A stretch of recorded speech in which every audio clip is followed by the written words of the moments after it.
Wala naman daw natatanggap. Si Francia, nasaan yung dokumento? Di na sa kanya. Siya nag-leak.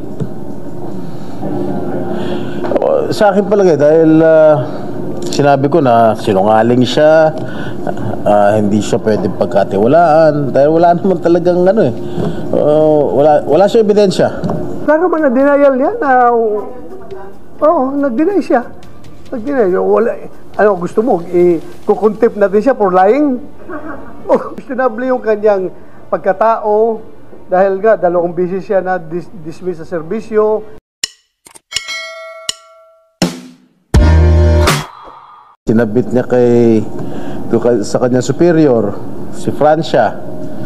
Wala naman daw natatanggap. Si Francia, nasaan yung dokumento? Di na sa kanya. Siya nag-leak. Simple lang naman yun. So, dapat ba i-pursue ni Senator Bato de la Rosa yung investigation? Well, it is the call of the chair of public order, Senator Bato, kung gusto niya i-pursue. Kasi ako, parang in-establish ko na yung na talagang sa akin palagay, it's my own opinion, na siya talaga yung nag-leak ng mga information. At yung nakalagay sa information, allegedly nakalagay sa information na yun, wala naman katotohanan dahil I even asked the PDEA if the named personalities that were named by Morales were included in the drug list. Wala naman daw. Ano yung motibo ng pag-leak? Sabihin na may tao behind Morales? That I do not know. I am not sure about it. Pero possible? Yeah, possible. There's a big possibility about it. Pero dapat sir na yung ganong klase ng nag-leak ng classified document, dapat niyang panagutan. Meron tayong batas tungkol dyan. I read, in my opening statement, I read that yung charge dun sa mga nagkakalat ng mga false testimonies, etc. etc. So sir, parang ikaw yung chairman, hindi na lang ituloy sana kasi wasting people's money na yung nangyayari. Sa akin palagay, dahil sinabi ko na sinungaling siya, hindi siya pwedeng pagkatiwalaan, dahil wala naman talagang wala siya ebidensya. Okay? Nilagay niya ewan ko kung sino naglagay pangalan ni Presidente, pangalan ni Marcel Soriano, kung sino man yung mga ibang mga kilalang personalidad sa show business or sa politics. Wala namang makakapagpatunay. Pati yung PDEA, hindi sila makapagpatunay na sangkot yung mga personalidad na sinasabi nitong si Morales. So dapat ba mag-ibigin na kasi pwedeng makadestabilize ito considering si Presidente sa mga ginagawa? Well, as far as I am concerned, I've already established that the President is not involved. The President is not included in the drug list. And even Maricel Soriano, hindi porket kalyado ko si Presidente, we'll just base it on facts, the truth. Pati hindi naman porket kasama ko sa industriya ng pelikulang Pilipinas si Maricel, hindi naman talaga, hindi naman din siya sangkot sa sa illegal na droga. How will this affect the credibility ng Senate hearings kapag may mga ganyan in fairness naman kay Senator Bato, what he wants is to know the truth. Yung buong katotohanan lang naman ang gusto niya. Wala naman siya pinapanigan with all due respect kay Senator Bato. Wala naman siya pinapanigan. Sir, pero nagagamit niya po sa politics kasi parang diba sabi ko ni SP kahapon, pagka umattend kayo ng hearing ni Senator Risa, anti-Marcos na. Hindi, yun ang perception. Pero sa aking palagay, they are fair sa pag-imbestiga. Nakikita niyo naman sa pag-imbestiga ni Senator Bato, nila Senator Risa, fair and square naman. Fair level playing field. So, naniniwala kayo na illegal persecution? Naniniwala kayo na hindi illegal persecution? Hindi naman. Sir, ano Bakit issue? Okay na ba sa inyo na police and foreign relation hindi gamitin yung mga Well, okay lang sa akin. Of course. Wala naman less job sa akin. Pero sa pagdari ko nito sir, I do not know. I do not know. I do not know. Sir, kanina sir sa hearing kanina. Hindi ko alam kung ni-refer sa Committee on National Defense as a secondary committee. Ni-refer ba? Baka primary committee yung Committee on Foreign Relations. Sir, kanina sa hearing ni Sen. Risa sa Pogo, yung na-read down na Pogo Hub sa Bamban is being used din to conduct surveillance at nagagamit sa hacking ang government website. Well, I am not privy to it, but the information that reached my office is that the owner of the Pogo, the biggest Pogo yata in Bonbon Tarlac, is a politician. Kasi may information na yung UK Ministry of Defense na-hack din daw po ng Chinese government. Yung UK Ministry of Defense na-hack daw po ng Chinese government. Di ba alarming kasi? Well, that is a cause for alarm dahil kung yung UK Defense Ministry na-hack pa kaya sa atin, baka there's also that possibility. I hope not. I hope that will not happen, but there's that possibility.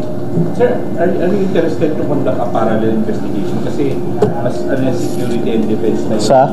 Doon sir, sa... Gentleman's agreement? No, sir. Yung mga Pogo na gagamit din sa hacking and surveillance. No, pag na-refer na sa ibang komite, ayoko na makialam. pero hindi mo to bro. Hindi, with all due respect, ayoko. Na-refer na sa ayoko nang sapawan pa sila. Hindi po tayo nag-aakusa or yun nga, nagkukundina ng tao for drug using. No. Ang atin dito is para makakame up tayo ng policy. Business is in aid of legislation. Dagdagan yung punishment, yung penalty doon sa mga tao na gumagawa ng leakage ng mga classified documents. Mayroon tayong dalawang batas na in existence ngayon, penalizing such act, yung Graft and Corrupt Practices at saka yung Graft and Corrupt Practices Act and the Code of Ethical Standard, Code of Conduct and Ethical Standards of Public Officials and Employees.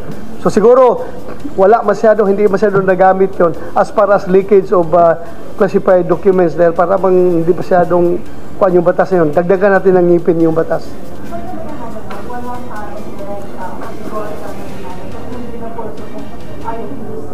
Ano?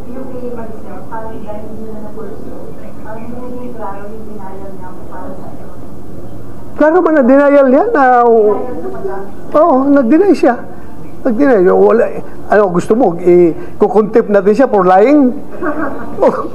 Wala man tayong ebidensya to the contrary. Information lang naman yun coming from a confidential informant na merong drug use na nangyayari doon sa unit niya, sa condo unit niya. So, hanggang doon lang tayo talaga.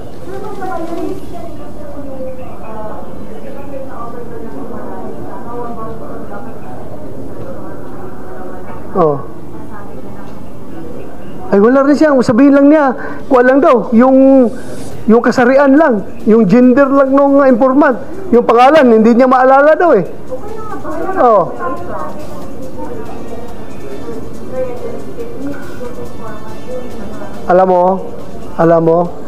Alam ko, kaya ka tinatanong ko sa kanina eh, sa amin mga operator, lalong-lalo na pag drug operator ka, hindi sa mortal sin na ilaglag mo yung confidential informant mo dahil mawawalan ka na ng kredibilidad sa yung confidential informant. Kaya alam ko, duda ko lang ito this is my opinion. Tinatago lang niya yung pangalan nung ayaw niyang sabihin dahil naawa siya sa informant. Ayaw niya ilaglag.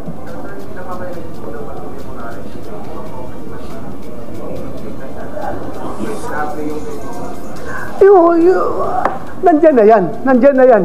Questionable yung kanyang pagkatao dahil nga dalawang beses siya na dismiss sa serbisyo.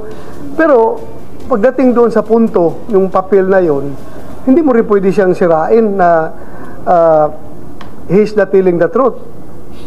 Kasi kita ko naman ng papel, totoo man yung papel na nakasulat na yun. At saka, di ba sinabi pa niya na si President Duterte daw mismo, nakakaalam dyan sa report na yan. Yun ang sabi niya.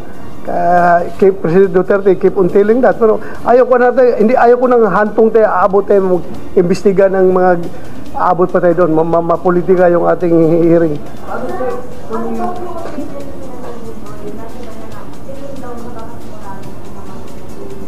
Nang? Posible. Pwede ha. I am not telling you na hindi siya, pero pwede rin.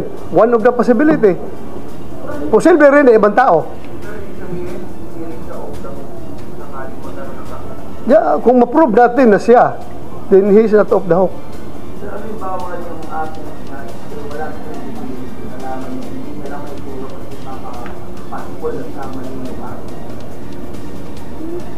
Anything can happen. You can imagine whatever you want to imagine, but the fact remains that as far as I'm concerned, yung papel niya na pre-ops at saka yung authority to operate, kung ako tanungin nyo, totoo talaga yun. Ang tanong lang ngayon ay kung sino ang may hawak ng papel na yun, sino nagtago at sino nagkalat sa media. Ha?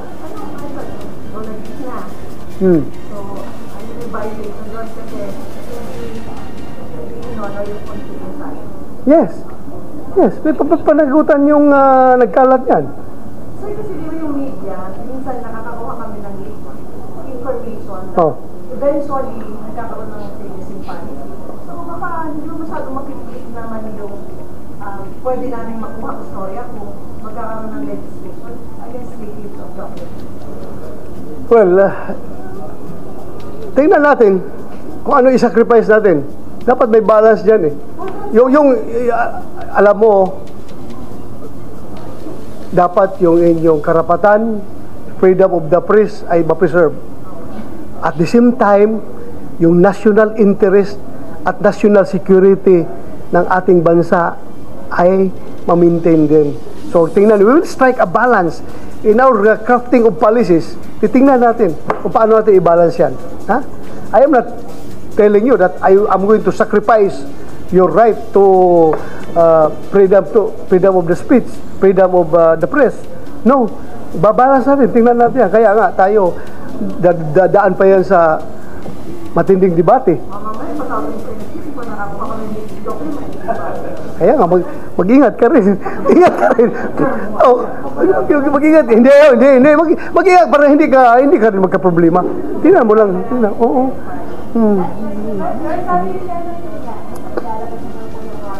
Sige nga! Sige! Saan yan? Sige! Palabas niya! Sige!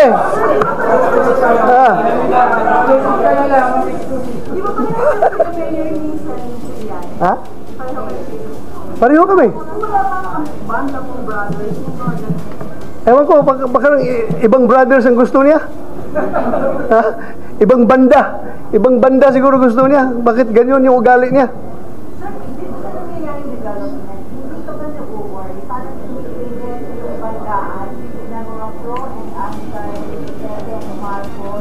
Kahapon, yung nag-galing ito ng mga pro-bongbong naman, anti. So, ano na ito? Mas ba ito? Ano pwede yung words na mangyari? Well, I am not expecting something worse to happen because from my end, I have no hidden agenda na this thing will come to worse. Wala po yan. Kaya I am confident na after this investigation, okay na. Okay. Oh. Ha? Ha?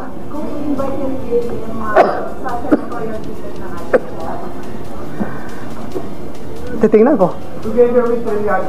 Tingnan ko.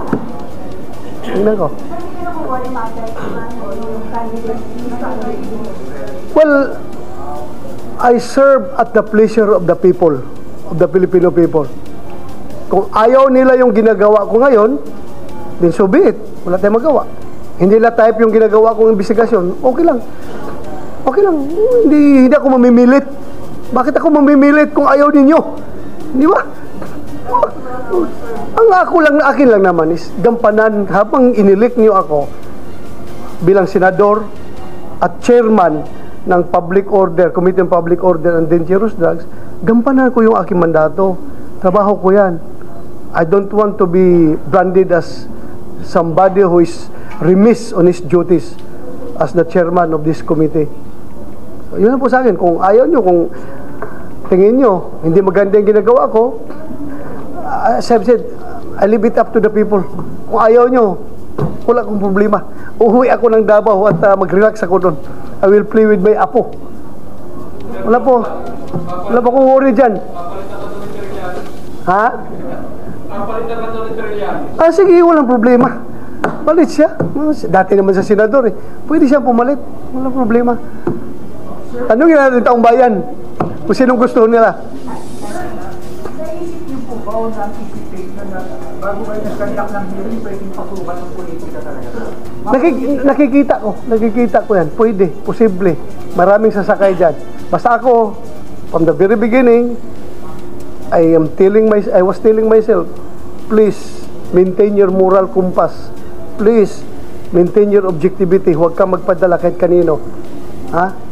Nakita mo ngayon, mga insinuation ni Maharlika. Ay, Maharlika is known to be nasa kabila, di ba? Against Marcos yan siya.